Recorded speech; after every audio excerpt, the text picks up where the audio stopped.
বাইরে বৈরী সম্পর্ক, অথচ ভেতরে ভেতরে তাদের ম্যাচ না হলে কারো চলে না। এশিয়া কাপ নিয়ে নাটকীয়তার পর আবারও মহাদেশীয় আসরে দেখা হচ্ছে ভারত ও পাকিস্তানের।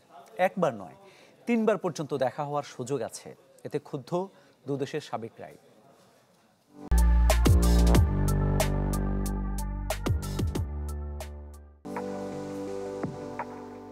লন্ডনে ওয়ার্ল্ড চ্যাম্পিয়ন্স অব লেজেন্ডসে পাকিস্তানের বিপক্ষে ম্যাচ বাতিল করে প্রতিবেশী দেশের সাথে ক্রিকেটীয় সম্পর্ক ছিন্নের জোর দাবি তুলেছিল ভারত।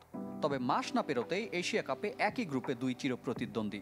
তাতেই দেশপ্রেম ইস্যুতে ভারতীয় ক্রিকেট বোর্ডের সমালোচনায় দুদেশের সাবেক ক্রিকেটাররা।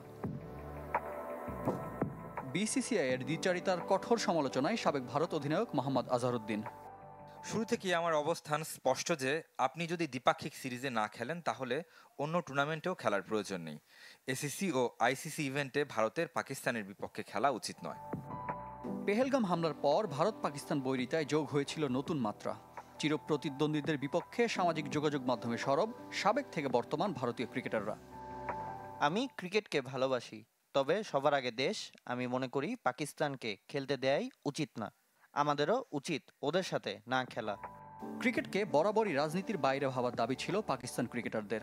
সাবেক লেগ স্পিনার দানিশ কানেরিয়ার কণ্ঠে সেই সুর। WCL এর বেলায় দেশভক্তির দোহাই দিয়ে ভারতীয় ক্রিকেটাররা ম্যাচ বয়কট করেছিল, আর এখন এশিয়া কাপে সব ঠিকঠাক। পাকিস্তানের সাথে ক্রিকেট খেলা সঠিক মনে হলে সেই ম্যাচেও খেলা উচিত ছিল। নিজেদের সুবিধা মতো দেশপ্রেম দেখানো বন্ধ করুন। আসন্ন এশিয়া কাপে গ্রুপ পর্ব থেকে ফাইনাল, 3বার দেখা হওয়ার সম্ভাবনা দুই চিরপ্রতিদ্বন্দ্বীর। রিফাত হোসেন, চ্যানেল 24।